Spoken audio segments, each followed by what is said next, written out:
నేటి పునీతులు పునీత సహగుణ యోహాను గారు.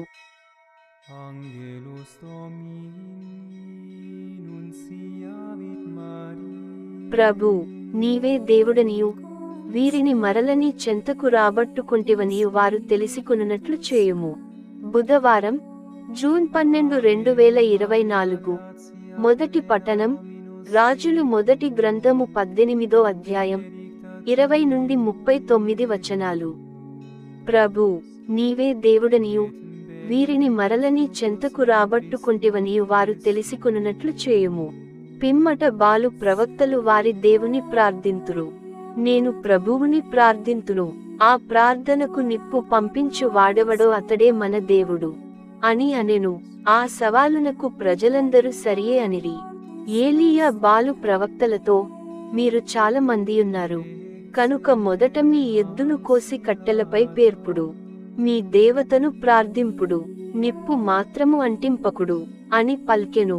వారట్లే తమ ఎద్దును కోసి కట్టెలపై పేర్చి ప్రొద్దుటి నుండి మధ్యాహ్నము వరకు బాలు దేవత పేర ప్రార్థన చేసిరి.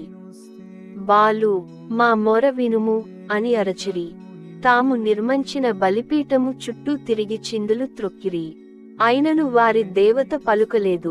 మధ్యాహ్నమైన పిమ్మట ఏలీయా వారిని వేళాకోళము చేయుచు, మీరు కొలుచు బాలు దేవుడు కదా, అతనిని కొంచెము పెద్దగా పిలువుడు, పాపము అతడేదో ఆలోచనలో పడి ఉండవచ్చును, లేదా ఏదో పనిలో మునిగి ఉండవచ్చును.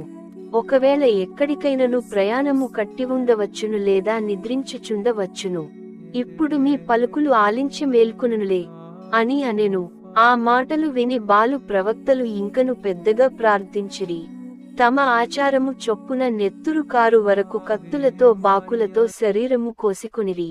మధ్యాహ్నము దాటిపోయెను. సాయంకాలము బలులర్పించు సమయము వరకు వారు ఆవేశముతో మంత్రములు వల్లించిరి. అయినను వారి దేవత పలుకనులేదు, జవాబియ్యనులేదు. అంతట ఏలీయా ప్రజలను తన దగ్గరకు రమ్మని పిలువగా వారందరూ అతని చేరువకు వచ్చిరి. అతడు పడిపోయి యున్న యావే పీఠమును మరమ్మతు చేయించెను.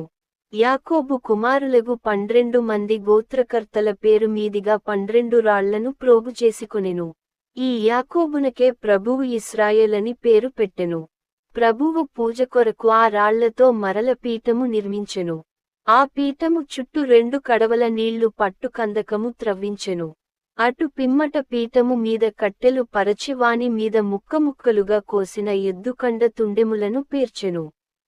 అటు తర్వాత 4 కడవల నీళ్లు తెచ్చి కట్టెల మీదను మాంసపు ముక్కల మీద కుమ్మరింపుడని ప్రజలను ఆజ్ఞాపించెను.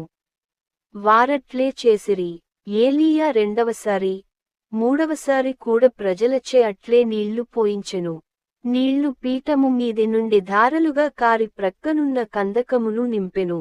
సాయంకాల సమర్పణములు అర్పించు సమయమున ఏలీయా పీఠమును సమీపించి, అబ్రహాము, ఈసాకు, యాకోబుల దేవుడవైన ప్రభూ, నీవు ఇశ్రాయేలు దేవుడవనియు నీ భక్తుడనైన నేను నీ ఆజ్ఞపైననే ఈ పనులన్నిటినీ చేసితిననియు ఇప్పుడు వెల్లడి చేయుము. ప్రభూ, నా మొర ఆలింపుము. నీవే దేవుడవనియు వీరిని మరలని చెంతకు రాబట్టు కొంటివనియు వీరి ఎదుట రుజువు చేయుము అని ప్రార్థించెను. అప్పుడు ప్రభువు పంపిన అగ్నిపీఠము పైకి దిగివచ్చి బలిపీఠమును, కట్టెలను, కందకములోని నీటిని దహించెను.